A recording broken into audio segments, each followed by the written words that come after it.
ታገን ማለት ነው ማለት የመጣበትን ሀገር መንግስት ገለ ነው እንደ የመጣው ብር እዛም አባከን ካረ በህግ አምላክ። ለማንኛውም ማለት ነው ቤተሰቦች የቁም ነገር ወደ ቁም ነገር ውስጥ ገባ የኔ ምርጦች ማለት ነው። ዛሬ እንግዲህ ደስታ ያው አቤልን ጠርቶ በነገራችን ላይ እንዴት አይነት ብር ወዳጅ እንደሆነ ብር ካገኘ አቤል ማለት ነው ሚስት ቢኖረው ራሱ ሚስቱን እንደሚሸጥ ነው ያወቀው ደስታ ማለት ነው። እና ብር ይወዳል አቤል ብር ይወዳል። ለሄርሜላም እኮ እንደዛ ቂጡ እስከሚቃጠል የሚያጨበጭበላት ስለምትከፍለው ነው። ዛሬ እንግዲህ ደስታ 500,000 ብር በቡክ አስገብቼልሃለሁ እኔ አንተ አስተዋይ ልጅ እንደሆንክ ስላወቅኩ ነው። ሩታም ስላንተ ትነግረኛለች። ባለፈ እንኳን እንደዛ ሲያደርጉኝ የአብርሽ ጓደኞች አንተ አለመኖርህ ምን አል አስተዋይና ምን አል አዋቂ ስለሆንክ ጓደኛ እንድትሆን ፈልጌ ነው። ከዛ ከአብርሽ ከሚባል ሰውዬና ከነዛ ልጆች ርቀህ ጓደኛ እንድትሆን ስለፈለክ ነው። ከፈለክም ደግሞ ወደፊት ጨማምሬ መኪናም ልገዛል እችላለሁ፣ ውጭም ላወጣ እችላለሁ። 500,000 ብርም በባንክ አስገብቻለሁ። ወይኔ ደስታ ግን ማለት ነው ብርን ተዋት በተንዴ በነገራችን ላይ ማለት ነው ቤተሰቦች እኔ እኮ ያለበትን ሀገር መንግስት ገሎ ነው እንዲ ደስታ የመጣው። ለማንኛውም ማለት ነው አቤል ምናል ገንዘብ እንደሚወድ ስላየው ነው። እና 500,000 ብር እንዲሁ በቀላሉ በቡኪ ገማን እንዲ አረታው ስትሰሩ ታስነቁ። እስቲ ደስታ ደግሞ የኔ እናስነቃክ። እውነት እንግዲህ ለነዛ ደግሞ ፕሮሰስ ጨረሶላቸዋል ወደ ውጭ ሀገር ሊወስዳቸው እንግዲህ ለሩታ ወንድም ለፈረንጆ ወደ ውጭ ሊወስዳቸው እንደሆነ ሲናገር ነበረ።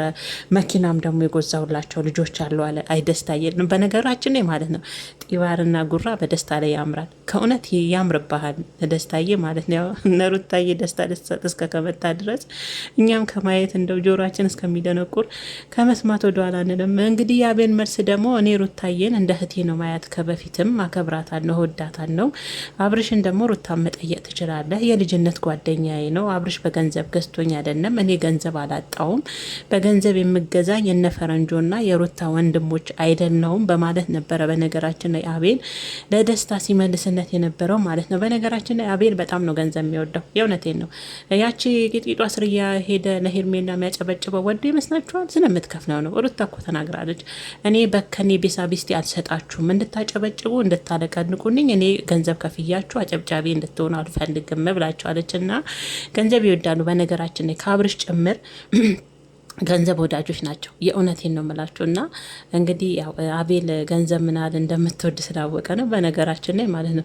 ዝም ብሎ አካውንት ውስጥ የሚከተው አካውንት አንዳንዴም ደግሞ ቅመሞች ይነቃሉ። በሉ እንደው ስትሰሩ ፊልም የሚሆን ድራማም ስትሰሩ አንዳንዴ ቅመሞች ይነቃሉ። በዚህ ልክ እኮ የሚሸወዱ አይደሉም። አረብ ሀገር ያሉ ልጆች እኮ ሙር ናቸው። ሁሉ ነገር ይገባቸዋል። ስለሚወዱንና ስለሚያከብሩን ነው የሚያዩን እንጂ ነቄ ናቸው ብላችሁ የምትሰሩትን ቪዲዮ አንዳንዴ በዛ አታድርጉት። አሁን ደስታ እንደው የዛን ሀገር ወንስ ዶናልድ ትራምፕን ገለ ነው እንደ መጣው ለዛ መኪና ገዛ ለዛ መኪና ገዛ። ያኛውን ወደ ውጭ ልትወስድ ፕሮሰስ እየጨረስክ ነው። እንፈረንጆንና የሩታን ወንድም ለአቤል ደግሞ በስልኩ ትራንስፈርት 500,000 ብር አድር በነገራችን ላይ የማይመስል ነገር አልወድም። ቤተሰቦች ይቅርታ አድርጎልኝና በእርግጥ አቤል ገንዘብ ይወዳል፣ ግን በዚህ ልክም ደስታዬ በነገራችን ላይ ጉራ ያምርበታል። ደስታ የሆነ ጥብር ሲጢባሩን ምናምን ሲነዛ ያምርበታል። ና አሁን በቀደም ለሩታ ወደ 200 ወደ $1,500 ነው ያ ወርቅ የተገዛው። ወደ ኢትዮጵያ ሲመነዘር 150,000 ወደ 200 አጠገብ። ብዙ ሙቀቱ የለኝም እንደዛ አካባቢ ነው የገዛሁት አለና እንደው ያስቆኛል ለዩቱበሮች ማለት ነው። እና ለማንኛውም ማለት ነው እኛ የሩታዬን ደስታ ስለምንፈልግ እናንተ ዘና እየልን እናንተንም ከማየት አንቆጠብም ማለት ነው። አቤል ግን ማለት ነው በዚህ ልክ ነው የገመተ ምን ያህል ገንዘብ እንደምትወድ። ገንዘብ ካገኘ እህትንም ሚስትንም አንስተ እንደምሸጥ ነው እንግዲህ በዙሪያ ያሉት የተረዱትና ይመስለኛል ደስታም በገንዘብ ሊገዛ ፈልገዋል። የእውነቴ ነው። ግን መልስ ገርሞኛል። እኔ እኮ አብርሽ የልጅነት ጓደኛዬ ነው። ሩታንም መጠየቅ ትፈልጋለህ? እኔ በገንዘብ የምገዛ ሰው አይደለሁም። እንደ ፈረንጆና እንደ ሩታ ወንድም እንዴት ብታስበኝ ነው። ዛሬ ደግሞ ትትናው ትንሽ ገርሞኛልና የሄርሜላ ገንዘብ አለቀ እንዴ ተከፈለው? አቤልዬ እንዴት ነው አንገትን ደፋ ተክለሰለስክ? ሩታ እህቴ ነች ማለትም አበዛ። ሄርሜላ መክፈል አቆማች እንዴ?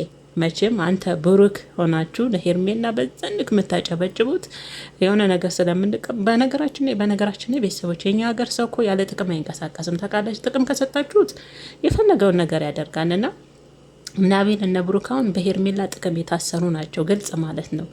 ዛሬ ደግሞ ሩታዬን እህቴ ናት፣ እኔ እንደዚህ ሆና እህቴ ናት እንደዚህ አብዝቷል አቤል ማለት ነው እና ይመስል